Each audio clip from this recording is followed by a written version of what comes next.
जय हिंद। ये आपको राजनीति विज्ञान है। राजनीति विज्ञान में इससे ज़्यादा एक भी प्रश्न नहीं पूछा जाएगा बच्चों, ठीक है, याद रखना। चलिए, आज का पहला सवाल, भारत में महिलाओं के लिए 50% आरक्षण की व्यवस्था निम्नलिखित में से किस संस्था में की गई है? ठीक है, तो ये की गई है कहाँ, किस संस्था में? पंचायती राज व्यवस्था में। ग्राम पंचायत के लिए कार्यकाल कितना वर्ष की होनी चाहिए? तो ग्राम पंचायत के लिए कार्यकाल जो होनी चाहिए 5 वर्ष की होनी चाहिए, ठीक है, ये 5 वर्ष की भी होती है। तो झारखंड राज्य का गठन कब हुआ था? अगला सवाल है, झारखंड राज्य की गठन कब हुआ था? तो झारखंड राज्य की गठन जो हुआ था 15 नवंबर 2000 को हुआ था। भारतीय संविधान की 8वीं अनुसूची में कितनी भाषा को जो है जोड़ा गया है? तो उसमें कितनी भाषा को जोड़ा गया है? तो 22 भाषा को। ऐसे भी पूछता है कि भारतीय अनुसूची के अंतर्गत जो है भाषा कितने होती है? तो 22 होती है। और भाषा को किस अनुसूची के अंतर्गत रखा गया है? तो 8वीं अनुसूची के अंतर्गत रखा गया है। चलिए, अब अगला सवाल है आपके सामने 5 नंबर।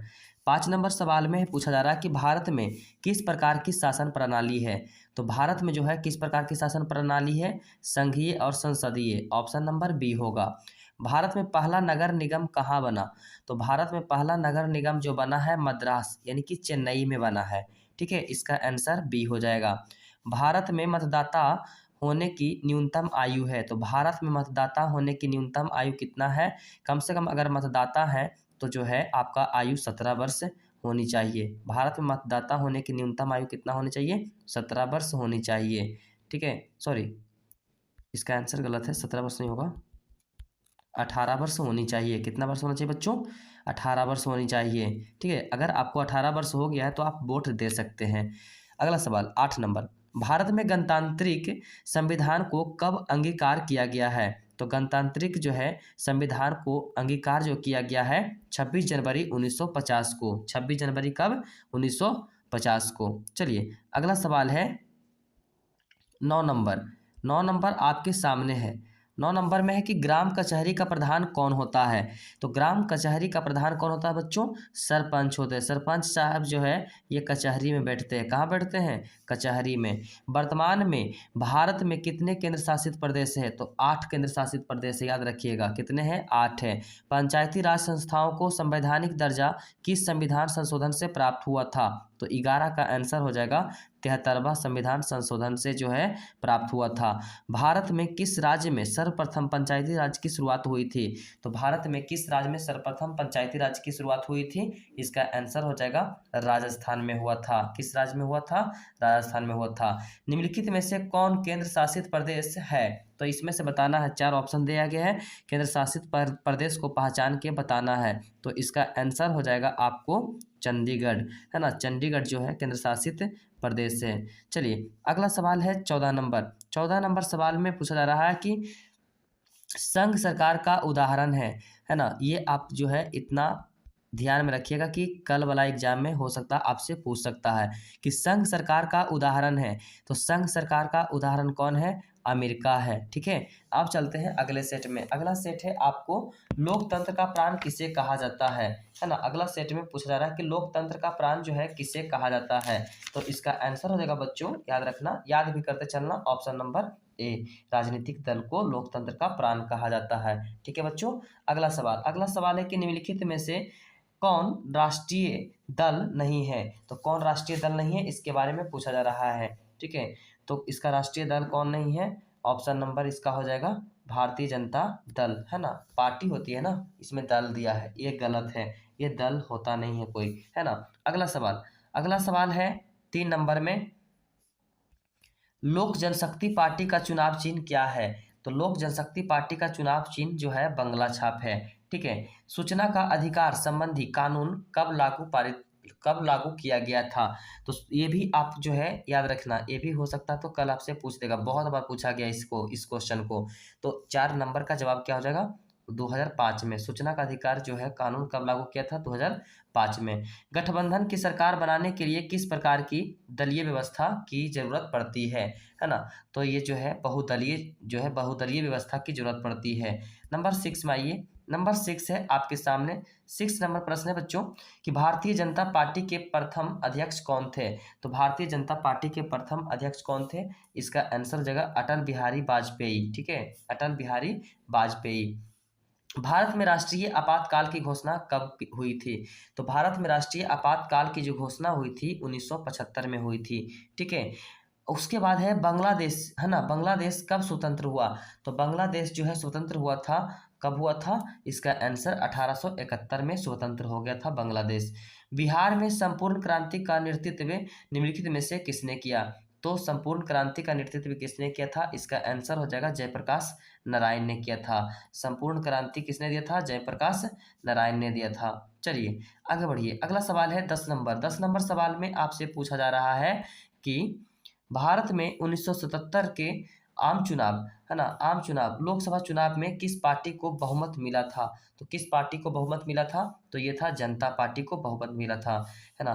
किसके नेतृत्व में 1977 में जनता पार्टी की सरकार का गठन हुआ था? ये भी पूछता था कि किसके नेतृत्व में जो है 1977 में जनता पार्टी की सरकार का गठन हुआ था, तो उसमें सरकार कौन चला रहे थे? तो इसका आंसर हो जाएगा 11 नंबर का answer option number A, Morarji Desai थे। कौन थे? मोरारजी देसाई। 17वीं लोकसभा का चुनाव किस वर्ष हुआ? तो 17वीं लोकसभा का चुनाव जो हुआ था 2019 में हुआ था। कब हुआ था? 2019 में। बहुजन समाजवादी पार्टी के संस्थापक कौन थे? तो बहुजन समाजवादी पार्टी के संस्थापक जो है कौन है? इसका आंसर हो जाएगा, समाजवादी के पूछ रहा, कांशीराम। कौन हो जाएगा? कांशीराम हो जाएगा। इसका ऑप्शन नंबर बी हो जाएगा 13 का। चलिए आगे बढ़िए। अगला सवाल है बोलीविया। ठीक है, बोलीविया में जन संघर्ष का मुख्य कारण था। तो बोलीविया में जन संघर्ष का मुख्य कारण क्या था? पानी की कीमत में वृद्धि। इसका आंसर हो जाएगा ऑप्शन नंबर ए। वर्तमान में नेपाल की शासन प्रणाली क्या है? तो नेपाल की शासन प्रणाली जो है लोकतंत्र है। क्या है? लोकतंत्र। राजनीतिक दलों की मान्यता और उसका चिन्ह किसके द्वारा प्रदान किया जाता है? तो इसका आंसर हो जाएगा 16 का ऑप्शन नंबर सी, निर्वाचन आयोग के द्वारा जो है इसको दिया जाता है। भारतीय जनता पार्टी की स्थापना कब हुई? तो भारतीय जनता पार्टी की जो स्थापना हुई है 1980 में हुई है ना? भारतीय जनता पार्टी की स्थापना 1980 में हुई है। भारतीय राष्ट्रीय कांग्रेस की स्थापना कब हुई है? तो कांग्रेस की स्थापना 1885 में, कांग्रेस 1885 और भारतीय जनता पार्टी 1980। चलिए अब आगे बढ़ते हैं। अगला सवाल रहा आपके सामने 19 नंबर। 19 नंबर सवाल है 16वीं लोकसभा का चुनाव किस वर्ष हुआ था? है ना? 16वीं का जो है चुनाव किस वर्ष में हुआ था? तो ये हुआ था 16वीं का 2014 में हुआ था। किस वर्ष में हुआ था? 2014 में। लोकसभा के पूछा जा रहा है। किसका पूछा जा रहा है? लोकसभा का बच्चों। ठीक है, आगे बढ़िए। अब अगला सेट, अगला सेट भी बहुत ही इंपॉर्टेंट है। इससे भी बहुत सारा सवाल उठाता है ना? अगला सेट क्या है? बहुत बहुत इंपॉर्टेंट है और ये बार बार पूछा जाता है आपसे एग्जाम में। ठीक है, छोड़ना नहीं है। देखिए जो बच्चे हमारे चैनल पर नए हैं वो सब्सक्राइब कर लीजिएगा चैनल को, है ना? और अपने दोस्तों के पास जरूर जो है भेजिएगा, जरूर भेजिएगा। चलिए पहला सवाल है बच्चों आप लोग के सामने। पहला सवाल ये है कि भारत में लोकतंत्र की सफलता में क्या बाधा है? तो भारत में लोकतंत्र की सफलता में जो बाधा है और इसका आंसर हो जाएगा ऑप्शन नंबर ए हो जाएगा, अशिक्षा। क्योंकि जब शिक्षा सभी को मिल जाएगा तो उसके बाद जो है भारत और जो है आगे विकसित हो जाएगा, है ना? तो अशिक्षा है, अशिक्षा में सबसे ज़्यादा ही जो है बाधा डाल रहा है।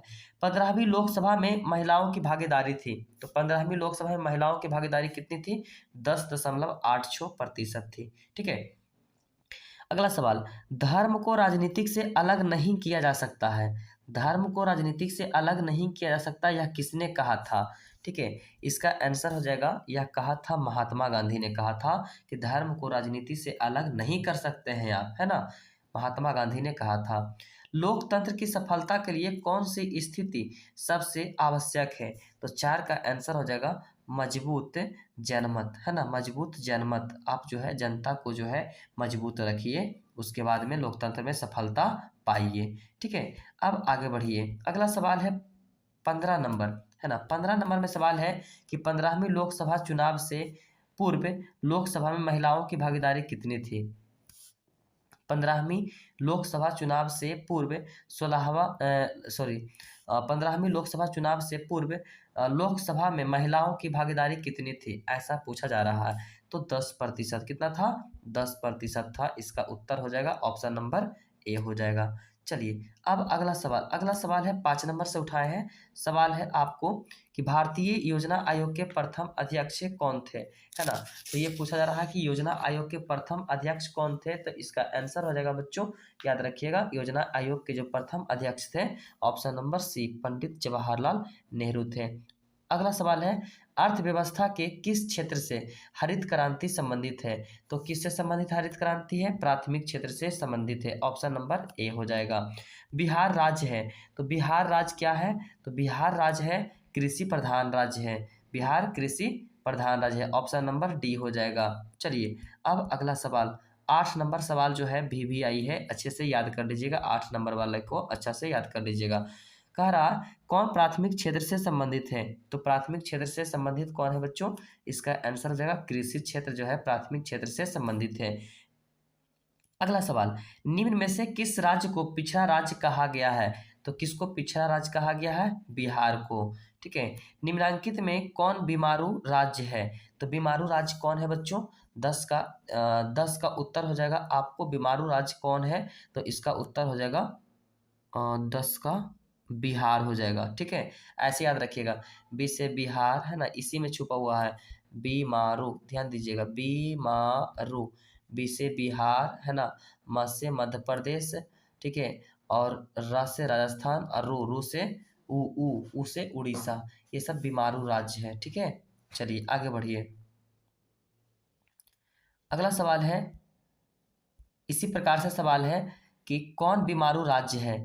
11 नंबर में है कि कौन बीमारू राज्य है।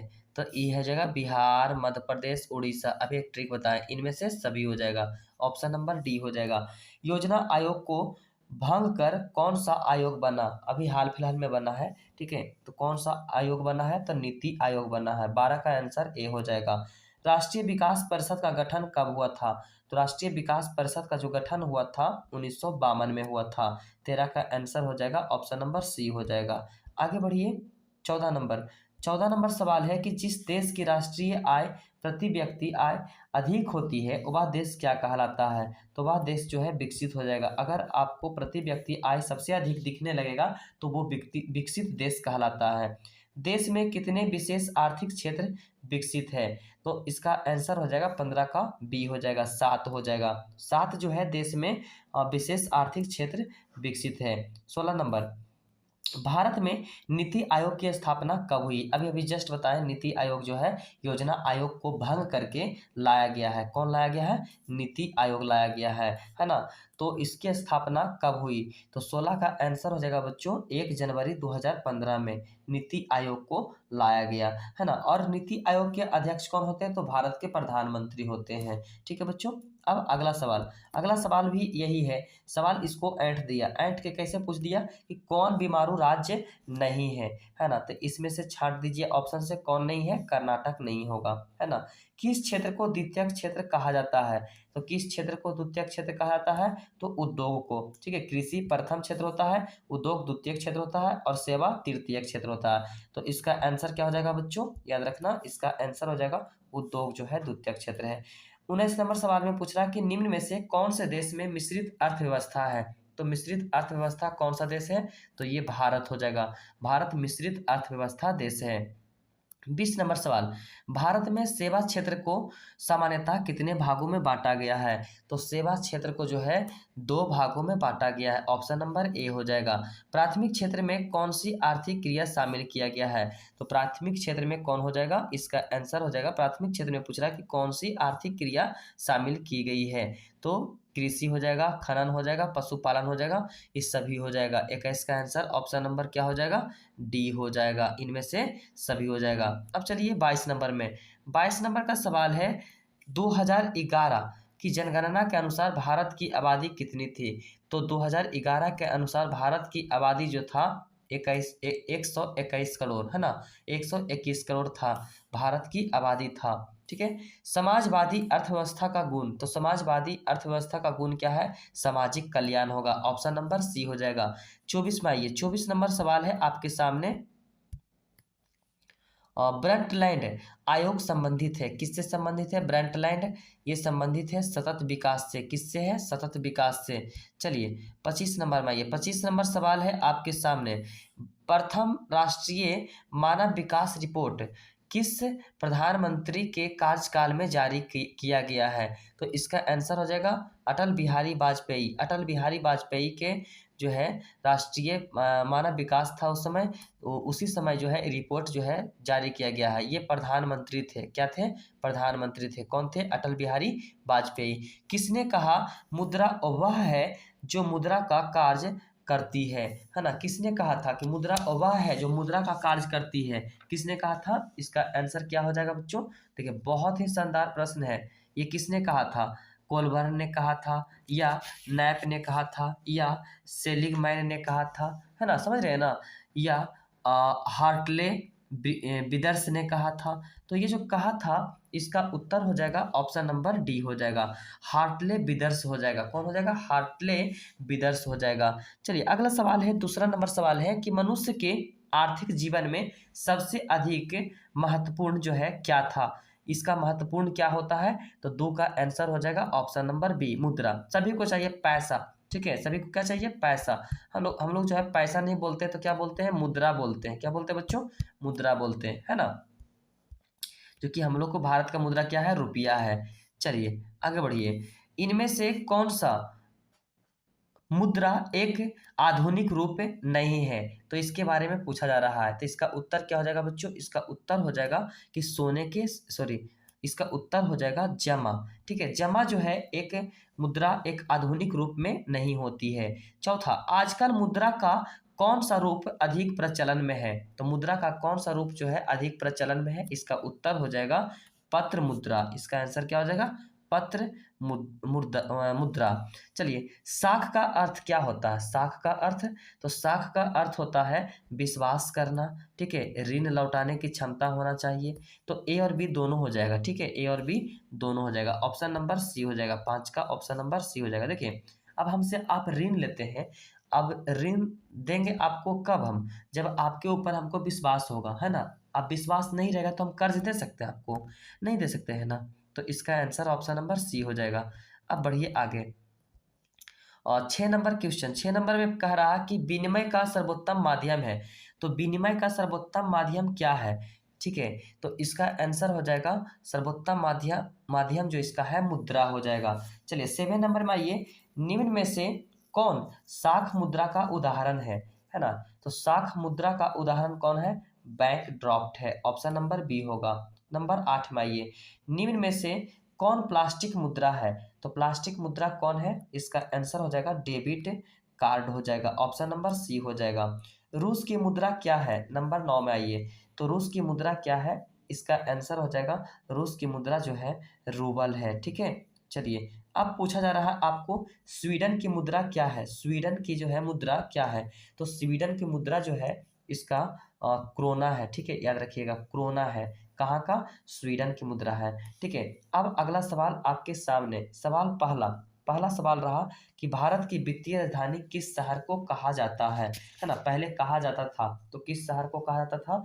तो ये जो कहा जाता था मुंबई को कहा जाता था, है ना। ये भी पूछता कि भारत इनमें से कौन भारत की वित्तीय राजधानी है? तो कौन है? मुंबई है। इस पर मतलब देखिए बहुत प्रकार से आपको सवाल को पूछ सकता है बच्चों, ठीक है, याद रखिएगा, हो सकता है सवाल ये आ जाए आपके एग्जाम में।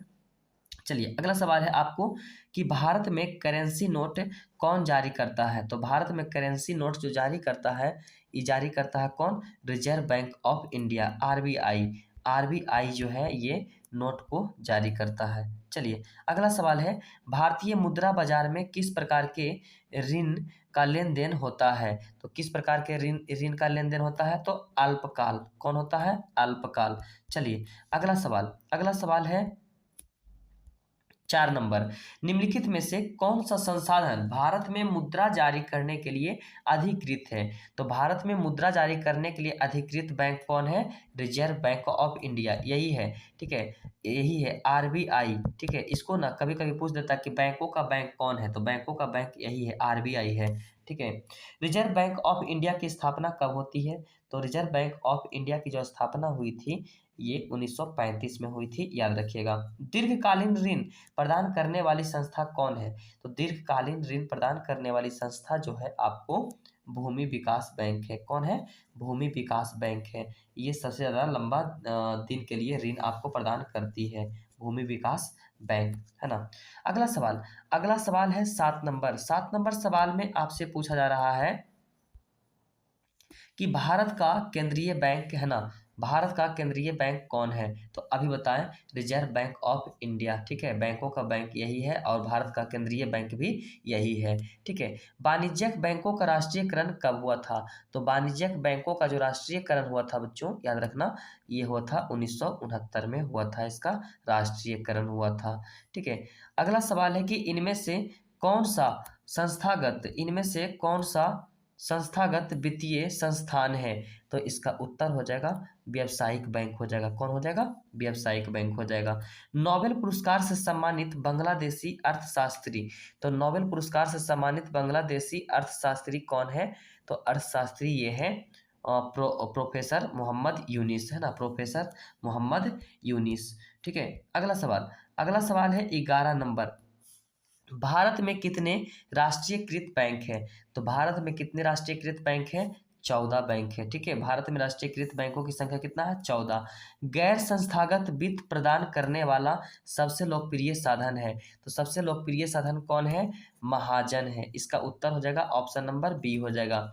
शेयर बाजार की नियामक संस्था है, तो शेयर बाजार की नियामक संस्था कौन है? सेबी है। शेयर बाजार की नियामक संस्था कौन है? सेबी है। इसका आंसर हो जाएगा ऑप्शन नंबर बी। प्रत्यक्ष कर के अंतर्गत निम्न में से किसे शामिल किया जाता है? तो प्रत्यक्ष कर के अंतर्गत जो है शामिल किसको किया जाता है? तो 14 का आंसर हो जाएगा आयकर को, है ना, इनकम टैक्स को। ठीक है, अगला सवाल, भारत में सहकारिता आंदोलन का शुरुआत जो है कब हुआ था? तो भारत में सहकारिता आंदोलन का शुरुआत 1904 में हुआ था। कब हुआ था? 1904 में। तो 15 का जवाब हो जाएगा ऑप्शन नंबर ए हो जाएगा। अगला सवाल 16 नंबर। 16 नंबर सवाल है कि भारत में 1 रुपया का नोट कौन जारी करता है? तो भारत में 1 रुपया का नोट कौन जारी करता है?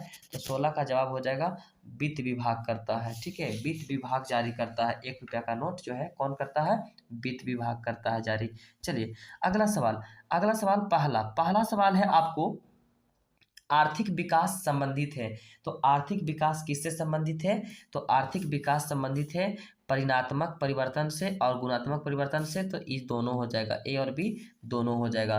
दूसरा नंबर सवाल है, विकासशील देशों में कार्यशील जनसंख्या अधिकांशतः संलग्न है, तो इसका आंसर हो जाएगा कृषि क्षेत्र में है। किस में है? कृषि क्षेत्र में है। चलिए, नरेगा कार्यकाल, है ना, नरेगा के बारे में पूछा जा रहा है कि नरेगा कार्यक्रम के नाम के साथ किस व्यक्ति का नाम जोड़ा गया है? तो नरेगा में किसको जोड़ा गया है? तो तीसरा का ऑप्शन नंबर डी हो जाएगा, महात्मा गांधी को जोड़ा गया है। चलिए, अगला सवाल, निम्न में से कौन आर्थिक आधारभूत संरचना का घटक है? तो आर्थिक आधारभूत संरचना का घटक कौन है? तो वित्त होगा। इसका आंसर हो जाएगा ऑप्शन नंबर ए हो जाएगा। चलिए, अगला सवाल है आपके सामने रहा ये स्क्रीन पे, पांचवा नंबर सवाल है, मानवीय पूंजी निर्माण का मुख्य घटक है। तो मानवीय पूंजी निर्माण का मुख्य घटक क्या होगा? इसका आंसर हो जाएगा स्वास्थ्य सेवाएं, आवास और शिक्षा एवं प्रशिक्षण, इनमें से सभी हो जाएगा। ऑप्शन नंबर डी होगा। सवाल नंबर 6, निम्न में से कौन पिछड़ा राज्य है? तो पिछड़ा राज्य कौन है? 6 का जवाब हो जाएगा बिहार। बिहार सबसे पिछड़ा राज्य है। चलिए, अब आइए 7 नंबर में, आर्थिक क्रियाओं का क्या उद्देश्य है? तो आर्थिक क्रियाओं का क्या उद्देश्य है? ये जो है जीविकोपार्जन है। ठीक है, जीविकोपार्जन है। आर्थिक विकास का तीसरा क्षेत्र क्या है? तो आर्थिक विकास का तीसरा क्षेत्र जो है सेवा क्षेत्र है ना। प्राथमिक में कौन है? कृषि है। द्वितीयक में कौन है? उद्योग है। और तीसरा में कौन है? सेवा क्षेत्र है। चलिए, अगला सवाल 9 नंबर, कौन सी सेवा गैर सरकारी है? तो कौन सी सेवा गैर सरकारी है? इसका उत्तर हो जाएगा माल सेवा, है ना, माल सेवा। ये जो है क्या है? गैर सरकारी है। सैन्य सेवा तो है ही, वित्त सेवा है ही, ठीक है, सरकारी रेल सेवा है, ये है सरकारी। माल सेवा जो है गैर सरकारी है, ठीक है। अब चलते हैं 10 नंबर में। 10 नंबर का सवाल जो है आपके सामने ये रहा। चलिए 10 नंबर सवाल में कह रहा कि नरेगा के अंतर्गत ग्रामीण मजदूरों को साल में कम से कम कितने दिनों के लिए रोजगार देने की व्यवस्था की गई है? तो 10 का उत्तर हो जाएगा कम से कम जो है 100 दिनों के लिए। ए नंबर ऑप्शन हो जाएगा। मानव पूंजी के प्रमुख घटक है, तो मानव पूंजी के प्रमुख घटक कौन है? ज्ञान, कौशल, अनुभव, इनमें से सभी हो जाएगा। ऑप्शन नंबर डी होगा। जवाहर रोजगार योजना शुरू हुई थी, तो जवाहर रोजगार योजना शुरू हुई थी 1989 में। ऑप्शन नंबर बी होगा। चलिए अब अगला सवाल है पहला, फिर से पहला सवाल है आपको। पहला सवाल में पूछा जा रहा है कि निम्नलिखित में से क्या नई आर्थिक नीति का अंग नहीं है? तो क्या नई आर्थिक नीति का अंग नहीं है, इसको बताना है। चलिए तो इसका जवाब क्या हो जाएगा? ऑप्शन नंबर जो है सी हो जाएगा, राष्ट्रीयकरण हो जाएगा। कौन हो जाएगा? राष्ट्रीयकरण हो जाएगा। चलिए बहुत ही बढ़िया सवाल है। निम्न में से कौन बहुराष्ट्रीय कंपनी है? तो बहुराष्ट्रीय कंपनी कौन है? तो बहुराष्ट्रीय कंपनी देखिए फोर्ड मोटर्स है, सैमसंग, कोका कोला, तो ये सब क्या है? बहुराष्ट्रीय कंपनी है। ऑप्शन नंबर डी हो जाएगा। वैश्वीकरण का अर्थ है, तो वैश्वीकरण का अर्थ क्या होता है? तो वैश्वीकरण का अर्थ जो होता है विश्व अर्थव्यवस्था से समन्वय, है ना, विश्व अर्थव्यवस्था से समन्वय। ऑप्शन नंबर क्या हो जाएगा? सी हो जाएगा। चलिए तीसरा का ऑप्शन नंबर सी हो जाएगा। चौथा नंबर में आते हैं। चौथा नंबर सवाल है आपके सामने दिख रहा है, ये रहा स्क्रीन पे चौथा नंबर सवाल। कह रहा कि विश्व व्यापार संगठन का मुख्यालय कहाँ है ना, WTO जिसको कहते हैं वर्ल्ड ट्रेड ऑर्गेनाइजेशन, इसका मुख्यालय कहाँ है? तो इसका मुख्यालय जो है जेनेवा में है। ऑप्शन नंबर ए हो जाएगा। चलिए 5 नंबर सवाल, वैश्वीकरण के मुख्य अंग कितने हैं? तो वैश्वीकरण के जो मुख्य अंग है कितने हैं? 5 है, ठीक है। इसका आंसर हो जाएगा 5 का डी। नई आर्थिक नीति में किसे सम्मिलित किया गया है? तो नई आर्थिक नीति में किसको सम्मिलित किया गया है? इसका आंसर हो जाएगा उदारीकरण, निजीकरण, वैश्वीकरण, इनमें से सभी हो जाएगा, ठीक है। 6 का जवाब क्या हो जाएगा? इनमें से सभी हो जाएगा। चलिए 7 नंबर सवाल है आपके सामने है। 7 नंबर सवाल में पूछा जा रहा है नई आर्थिक नीति में किसे सम्मिलित नहीं किया गया है? तो नई आर्थिक नीति में सम्मिलित नहीं किया गया किसको? नियंत्रित अर्थव्यवस्था को, ठीक है, नियंत्रित अर्थव्यवस्था को जो है शामिल नहीं किया गया है। 8 नंबर में पूछा जा रहा है कि निम्न में कौन विदेशी ब्रांड नहीं है? तो विदेशी ब्रांड कौन है बच्चों? तो ये जो है टाटा, ठीक है, टाटा अपना जो है विदेशी ब्रांड नहीं है। WTO जो है विश्व व्यापार संगठन, है ना, WTO विश्व व्यापार संगठन की स्थापना कब की गई थी? तो 1995 में की गई थी। 9 का जवाब ऑप्शन नंबर ए होगा। 10 नंबर में पूछा जा रहा है कि कौन बहुराष्ट्रीय कंपनी है? तो बहुराष्ट्रीय कंपनी का मतलब होता है एक से अधिक देशों के साथ इस एक से अधिक देशों के साथ जो है इसका मेल मिलाप चलता है। तो बहुराष्ट्रीय कंपनी, तो बहुराष्ट्रीय कंपनी का जो है इसमें कौन हो जाएगा? Ford Motors, Samsung, Coca Cola, ये तीनों तो हैं ही, इनमें से सभी हो जाएगा। इसका उत्तर क्या हो जाएगा बच्चों? इनमें से सभी हो जाएगा। चलिए आई होप कि आप सभी को समझ में आ रहा होगा। अब चलते हैं आगे। अगला सवाल है 11 नंबर। 11 नंबर सवाल है आपके सामने, ये रहा स्क्रीन पे। अंतर्राष्ट्रीय व्यापार संबंधी नियमों को निर्धारित करने वाले संस्था कौन है? तो अंतर्राष्ट्रीय व्यापार संबंधी नियमों को निर्धारित करने वाला संस्था कौन है? इसका आंसर हो जाएगा 11 का ऑप्शन नंबर डी, इनमें से कोई नहीं। चलिए अगला सवाल है आपके सामने, ये रहा अगला सवाल। अगला सवाल है कि भारत में उपभोक्ता संरक्षण कानून कब लागू किया गया? तो भारत में उपभोक्ता संरक्षण कानून जो लागू किया गया है 1986 में। इसका उत्तर हो जाएगा ऑप्शन नंबर बी हो जाएगा।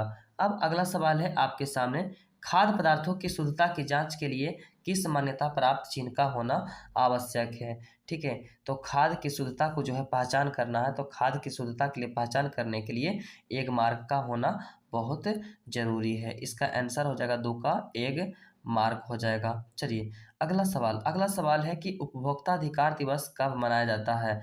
तो उपभोक्ता अधिकार दिवस जो मनाया जाता है 15 मार्च को मनाया जाता है। कितना मार्च को मनाया जाता है? 15 मार्च को मनाया जाता है।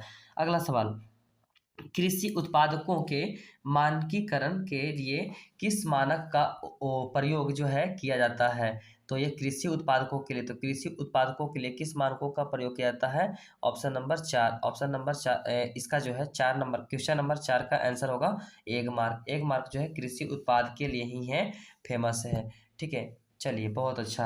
अब अगला सवाल, उपभोक्ता शिकायत करने के लिए आवेदन शुल्क लगता है ना? अगर मान लीजिए आप जो है उपभोक्ता शिकायत करना चाहते हैं तो उसके लिए आवेदन शुल्क कितना देना पड़ेगा आपको? तो इसका आंसर हो जाएगा 5 का ऑप्शन नंबर डी, इनमें से कोई नहीं। ठीक है, अनलिमिटेड हो सकती है, वजन के अनुसार से होती है, जितना वजन होगा उतना रुपया आपको लगते चला जाएगा। भारत में मानवाधिकार सुरक्षा अधिनियम कब पारित किया गया? तो भारत में मानवाधिकार सुरक्षा अधिनियम जो लागू किया गया था, कब किया गया था? 1993 में किया गया था। कब किया गया था? 1993 में किया गया था। चलिए अब जो है आगे बढ़ते हैं। 7 नंबर सवाल है आपके सामने कि भारत सरकार ने सूचना का अधिकार अधिनियम कब पारित किया? तो भारत सरकार ने सूचना का अधिकार अधिनियम जो पारित किया था, कब किया था? तो 7 का उत्तर हो जाएगा ऑप्शन नंबर बी हो जाएगा, 2005 में किया था। कब किया था? 2005 में। आई होप कि आप सभी को जो है राजनीति विज्ञान का वीडियो जो है पसंद आया होगा। चलिए, तो आप लोग जो है लाइक और सब्सक्राइब करने में कमी नहीं करिएगा, साथ ही अपने दोस्तों के पास भी शेयर कर दीजिएगा।